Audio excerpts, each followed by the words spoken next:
You're watching and listening to the Electronic Intifada live stream. I'm Ali Abu Nerma here with my colleague Nora Barrows-Friedman. David Sheen is an investigative journalist from Canada who is based in Haifa. He has written for many outlets and has contributed many important stories to the Electronic Intifada since 2012. Since the start of the Israeli genocide in Gaza in particular, Sheen has authored, sometimes jointly with me, I'm proud to say, critically important exposés of Israel's lies and cover-ups of what happened on October 7th. On October 15, 2023, we published what, in my opinion, is one of the most significant pieces that I've worked on in the past 2 years.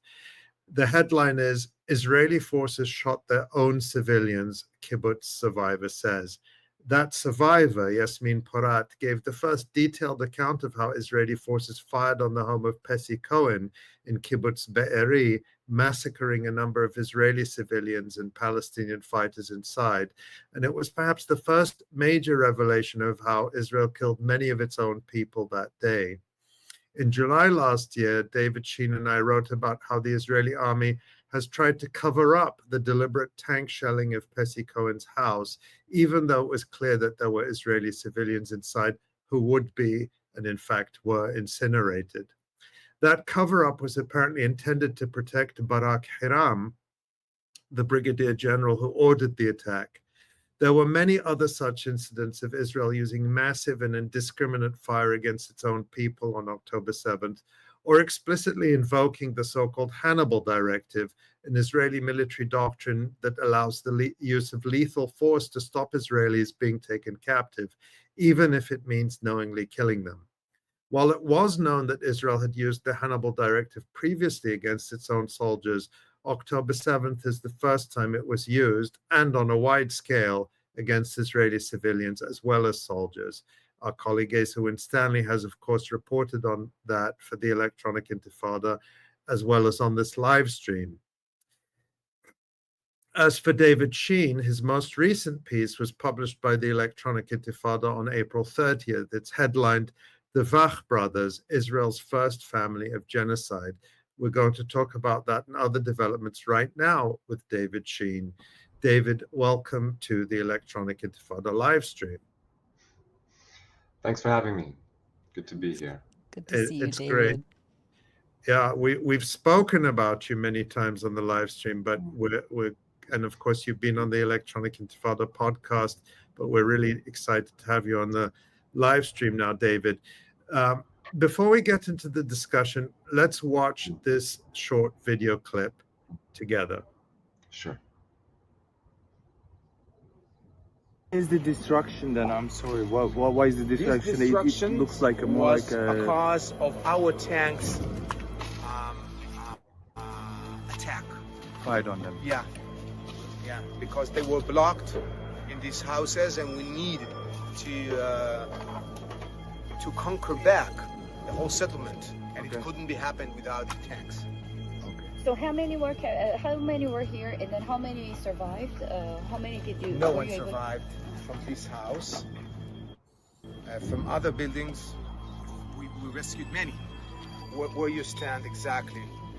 We're lying 2 couples, 2 men, 2 women, handcuffed.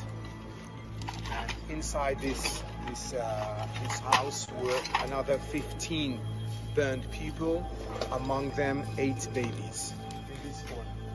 They were concentrated them, and they killed them, and they burned them.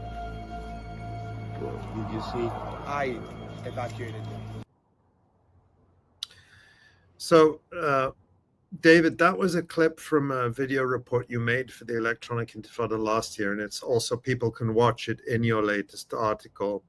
And it shows Colonel Golan Vach speaking to journalists in the days after October 7, 2023. Give us the basics here. Who is Golan Vach, and what is he talking about there? What's the significance of the story he just told about 8 burned babies and other atrocities he claims to have witnessed? Well, briefly about Colonel Golan Vach. He grew up in Kiryat Arba, the most notorious as being one of the most racist settlements in the occupied West Bank.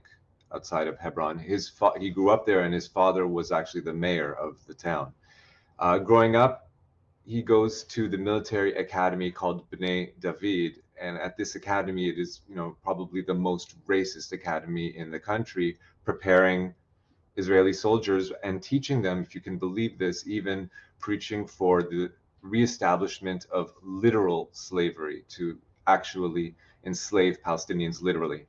So this is his upbringing that he comes up with. And then in the army, he manages to become what you could say, in the words of the Israeli press, the most famous face of the Israeli army, because he headed for many years, including on October 7th, what's called Insarag heavy unit. So, you know, all over the world, every country has a kind of team that is like a crack team to come and help people who find themselves the victims of natural disasters. All over the world, these are secular teams, but in Israel, of course, for various reasons, this is a military team. Among other reasons, to give them the skills, and also for propaganda reasons, to make them kind of safety wash the atrocities of the army. So in any case, he's coming into October 7th as being in charge of this rescue unit. So on the day of October 7th, he gets to the killing fields of Kibbutz Be'eri and the Supernova Party. And his job, he will say, is to collect bodies. But what essentially was his job was twofold. One, he needed to help cover up the fact and whitewash the fact that Israeli forces had killed, you know, large amounts of their own civilians as part of the Hannibal Directive, to kill any possible Israeli who might be a hostage, so that you won't have to pay a political price later for their exchange. And so that day, as we have chronicled at the Electronic Intifada, that occurred many times, and Golan Vach's job was in part to cover that up. So, for example, he comes to Kibbutz Be'eri, and he comes to the house of Pessi Cohen, where it was the most amount of mass, or what they call mass Hannibal, the most amount of Hannibaled Israeli civilians to die in a single domicile. And in fact, 13 people died there. Between 9 and 10 of them died because the general in charge of the Israeli forces there said, you know, fire this tank at the house, even at the cost of civilian casualties. We just need to keep going and move forward. And it's not, you know, it's more important for us to conquer. And with that tank fire, they killed between 9 and 10 civilians, 7 of them by burning them to death. So at the end of this battle, we have Israeli bodies that have been, you know, also the bodies of Palestinian fighters, but dozens of bodies, including the bodies of Israeli civilians, that are completely immolated, and he now has to explain it. And so when the cameras of news outlets around the world converge on Kibbutz Be'eri exactly 1 week after the October 7th attacks, on October 14th, Golan Vach is taking VIP tours of dozens and dozens, if not hundreds, of international reporters around the site and explaining what happened there, and inventing atrocities that never occurred, and inventing people that never occurred, infants that never lived. He just invented, straight out of his own sick mind, this idea that Palestinian fighters, who we know for a fact treated in that specific case, we know because there were Israelis who survived the ordeal, as you mentioned, Yasmin Porat, and told how she was treated humanely by her captors, and as were the people she was held captive with, that in fact, you know, the Israeli government, the Israeli army fired on these people, burnt them, and it wasn't, as I said, you know, it was just, he invented this story of, now there were 8 babies there, and Palestinian fighters burnt 8 babies, and I took them out with my own hands. This was the first time, because you have to recall, in the first few days afterwards, there were a few reports of people saying, yes, Israeli baby was butchered, Israeli baby was beheaded, Israeli baby was burned. But when press kind of pushed back, people retreated from that claim because it couldn't be substantiated, because it never occurred. But then they found someone to say it, and they put the face behind those evil words, those blood libels. And that face was the most famous face of the Israeli army.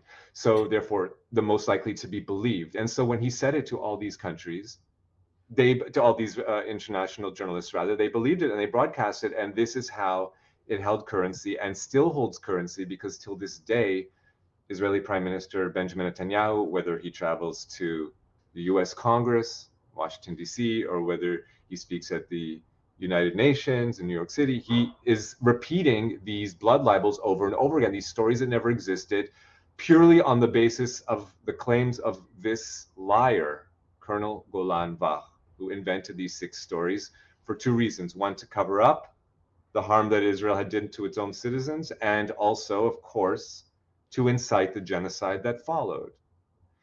And he did this, as we showed in our the investigation that was published a year ago in June. We showed how he did this in Be'eri. But then in this new reporting that just came out last week, we're also showing how he did the same thing at the Supernova Festival, how he invented other atrocity hoaxes. Amongst the atrocity hoaxes he invented, he claims that Palestinian fighters created a bonfire of 120 Israeli civilians and burned them all in one big pyre. Just absolute atrocity hoax. Never occurred, nothing even remotely close to that. Not even in any way, shape, or form.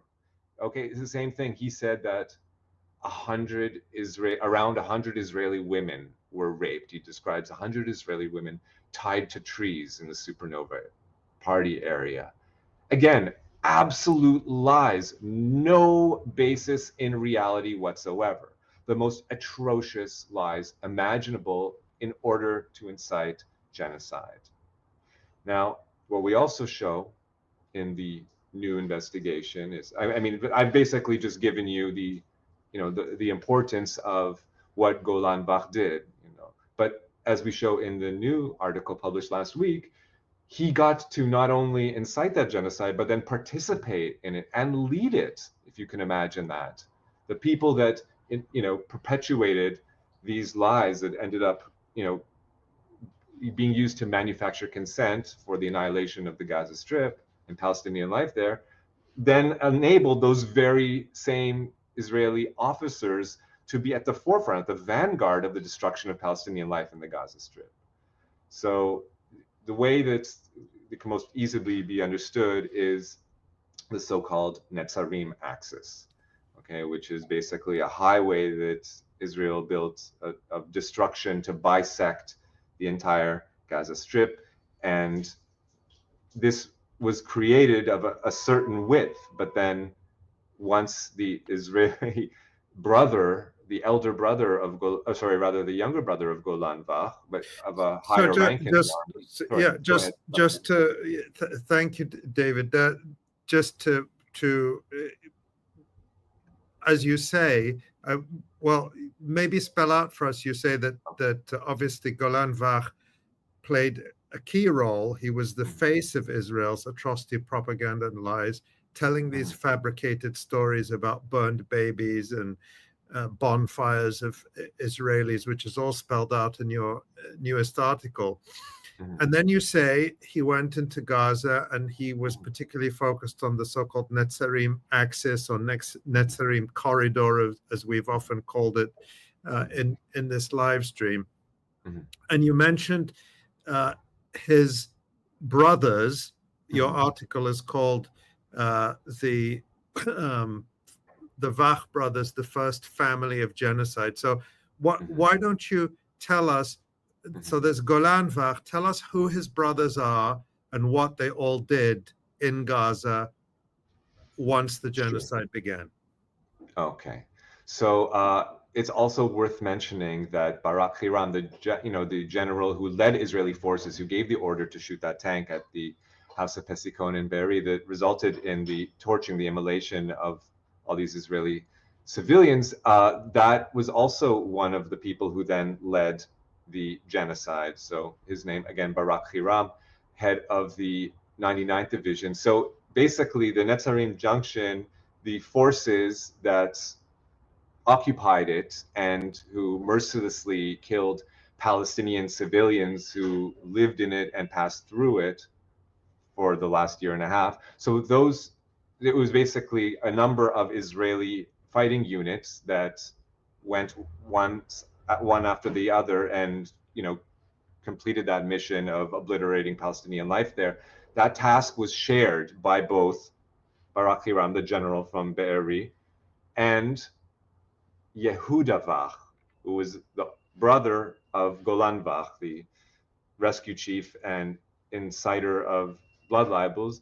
But his younger brother Yehuda Vach, also a brigadier general, he heads the 252nd Division. So the 99th of Barak Hiram and the 252nd of Yehuda Vach, they have traded places and occupied that Netzarim corridor. And we have quotes that were brought from the article by Haaretz, by Yaniv Kubovich, who interviewed Israeli soldiers who came back to the front and described what they saw there from their experience, that there was a competition between units who could kill the most civilians, and other horrible atrocities that went on that are quoted in the article.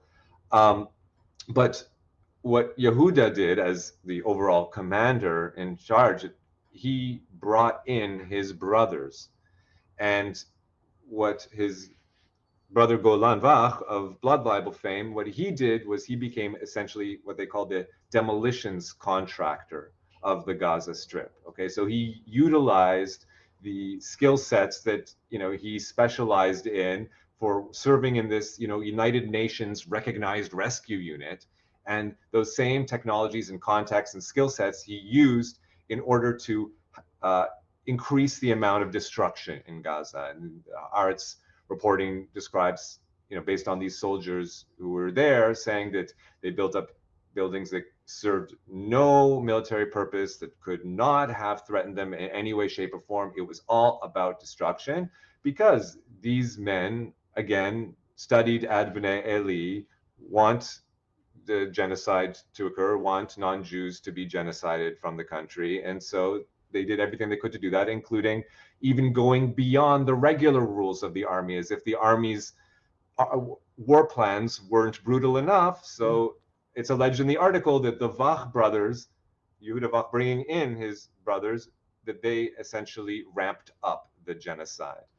And lots of quotes from the article explaining how that happened. The younger of the three, Captain Elisha Vach, he also served and took part in the annihilation of Gaza, but what's his role is more on the outside, because he has been part of a NGO movement that he started to force the Israeli government to become even more brutal. From his perspective and the perspective of his political camp, they believe that it's not genocidal enough, that, in their words, let us win. He co-authored a letter complaining to the Israeli military chief of staff, saying, we, the undersigned, soldiers in this and this and this unit, are upset because we are being hamstrung, and you're not allowing us to kill as wantonly as we want to. So please, allow us to do so by changing the rules and making even more barbaric. Essentially, I'm paraphrasing, of course. So on the outside, he has been leading this pressure, this pressure group, and they camped out outside the home of Israel's defense minister. And on TV, you saw them, the host of Israeli national television, like cheering him on. Yeah, good for you that you're doing this. And, he's treated like a national hero for demanding that the genocide be even more vicious than it already is. So that basically gives you the tripartite Vach brothers and just a little bit of what each of them have done to make the genocide even worse. Now, of course, some people would say, as in the Haaretz article, they would claim these guys are operating like a rogue unit in the Israeli army. It's not the Israeli army, decision makers who are responsible for this. It's just Vach and his cohorts. But please, not an since aberration. this time, they're constantly meeting with the defense minister, the army chief of staff, continuing to get their approval. The younger brother Elisha Vach is praised by Israel's chief rabbi. And of course, Golan Vach himself, the original blood libeler who got the whole ball rolling, he flies all around the world. The Jewish agency, the proto-state organization that is responsible for so much of the colonization of the country and dispossession of Palestinians. So the Jewish agency is, funding, his appearances all over the world, so that he can repeat the lies that he spoke after October 7th. And of course, to use those stories, those atrocities that he invented to convince local Jews to abandon the countries that they live in and to immigrate to Israel, to be part of Israel's demographic war, and to inherit the territories that he's now helping to conquer. So that's the Vach family, if you can imagine. That's why we call them the first family of genocide. David, let's talk a little bit about how internally within the Israeli press, what the pushback looks like against these kinds of just disgusting lies that the Vach family are perpetrating. Let's look at another video of the Israeli journalist Israel Frey. יום הזיכרון 2025, אני מבקש להקדיש לזכר 8 תינוקות שנשרפו באכזריות ב7 לאוקטובר בקיבוץ בארי. רגע, רציתי להביא את התמונות של התינוקות. איך קוראים להם? האם זה בכלל קרה? בואו נקשיב למה שסיפרו קציני צה"ל בכירים על מה שהתרחש בבית של פסיקו. So that's the Israeli journalist Israel Frey. He posted that video last week for Israel's so-called Memorial Day. And he starts off saying, quote, "I would like to dedicate to the 8 babies that were brutally burned on October 7th in Kibbutz Be'eri." But if you watch the rest of the video, you can quickly understand that he's being sarcastic. He says he looked for the photos and the names of the babies, but he couldn't find them because they don't exist, like you said, David. And that incident never happened. So basically, he covers the same ground that we have in our reporting. Talk about the significance of an Israeli journalist talking about this in Hebrew. Is this common, and is it dangerous? Yeah, very much so. So first of all, just to kind of frame what we're looking at, a poll came out just a little while ago in recent weeks, and we found that the percentage of Israeli Jews who have a moral problem with what the Israeli army is doing in the Gaza Strip is 3%. So that means amongst Israeli Jews, for every one that thinks that what's going on is immoral, there's 32 Israeli Jews who do not think that there's any moral problem with what's going on in the Gaza Strip. So that means that, sadly, sickeningly, you're constantly surrounded in society by, people who support genocide. It also means that 1 out of every 33 of them doesn't. And amongst them, there's a small percentage who have the courage or find the courage to resist and speak out. And in the case of this specific journalist, Israel Frey, he has the courage to do so in Hebrew. And because he does so, of course, he is very much comes under threat. For example, the very week right after October 7th, that Sabbath, he, put out a call calling for the end of any Israeli attacks on the Gaza Strip. And he was immediately set upon, by massive mobs who shot fireworks at his apartment, in all hours of the night, masses of people haranguing him, and the cops wouldn't help him, and he had to flee to a hidden location from which he lives to this day. So he continues to report. That wasn't his only time doing so. He continues to report on Palestinian issues in 48 Israel and other issues of injustice. And but as I said, he's one of those few voices, the few rare ones that do. And because he obviously, it comes under threat, but also, you have to realize that anyone who does so, it's not only just the mob mentality. Israel passed a law in January making it illegal punishable by 5 years in jail if you dare to say something that's against the state narrative about what allegedly occurred and didn't occur on October 7th, 2023.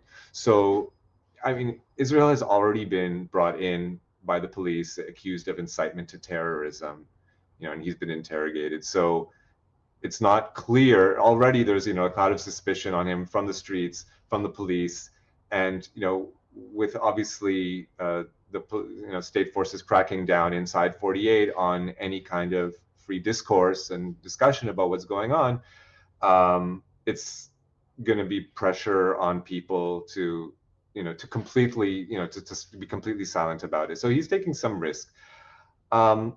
In terms of how that's, his word is being received in Israeli society, let's just say that in recent weeks, of course, we've seen protests in the streets, Israelis coming out and demanding the end to the war.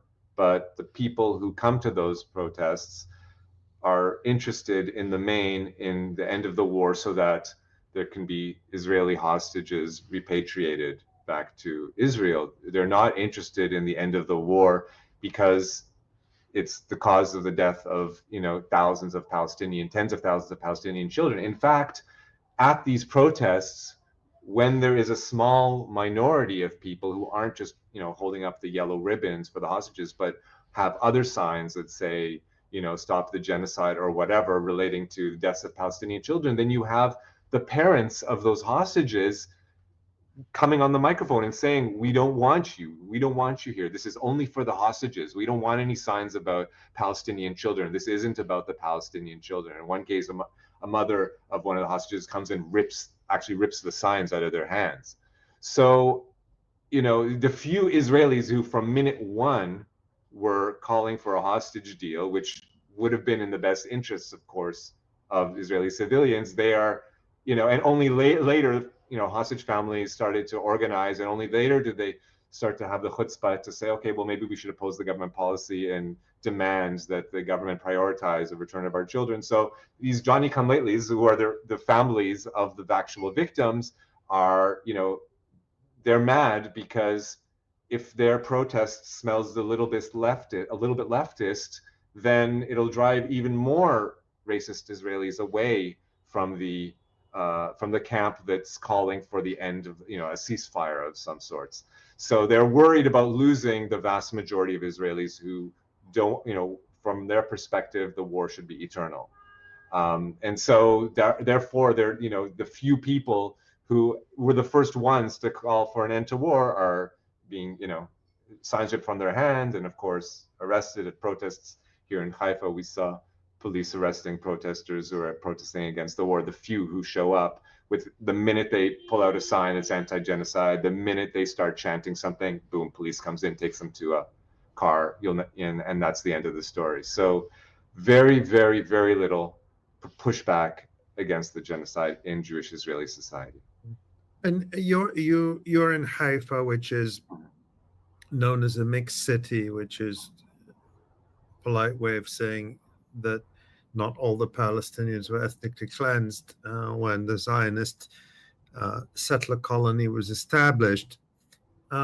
What about Palestinians there? I mean, we've seen many stories of Palestinians being arrested simply for Facebook posts.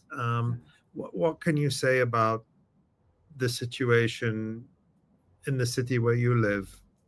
You mentioned the arrests of protests, but is there a general fear about speaking out, even on social media?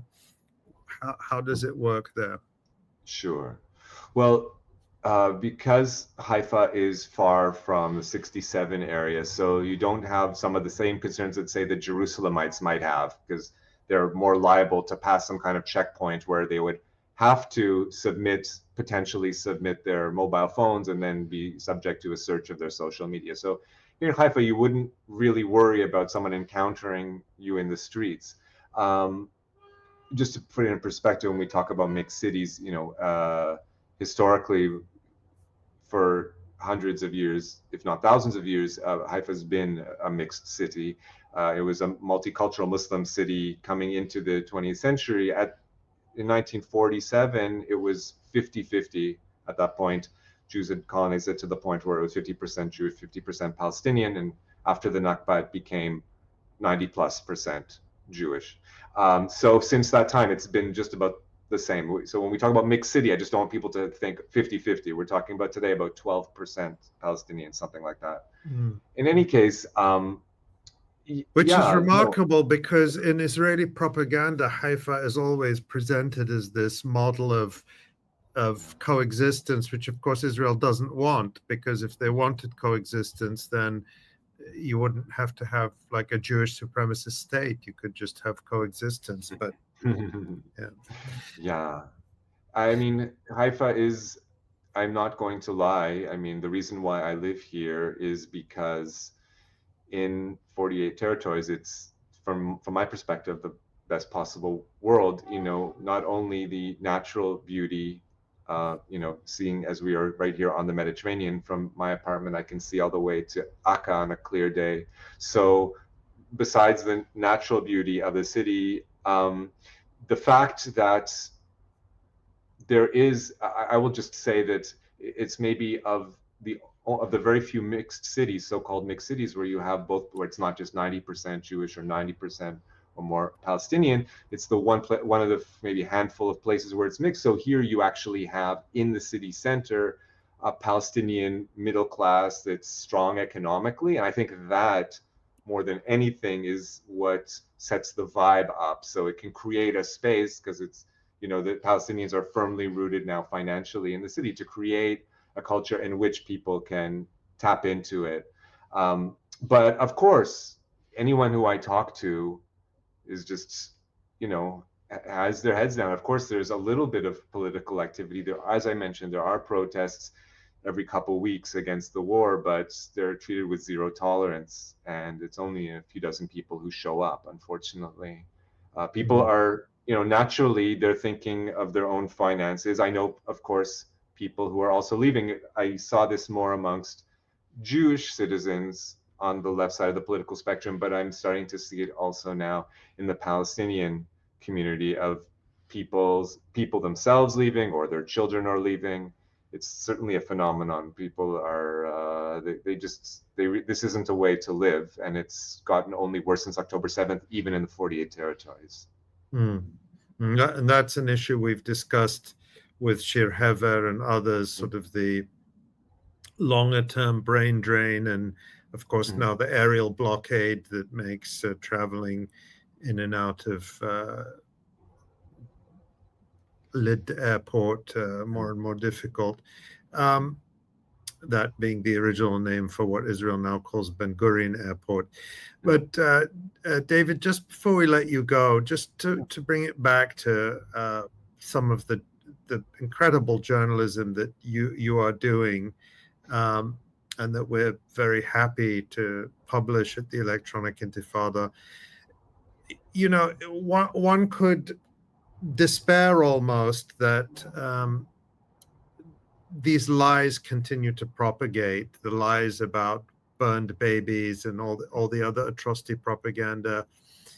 And as you said, the discussion is there in Israel. It's probably there more than it is in the United States. I mean, many of our sources in our reporting, if not all of them, are Israeli sources. So this is present in Israel, even if it's somewhat on the margins. But what do you think, what do you hope the impact of your work will be now and in the future? What's the point of spending so much time and effort debunking Israel's October 7 lies?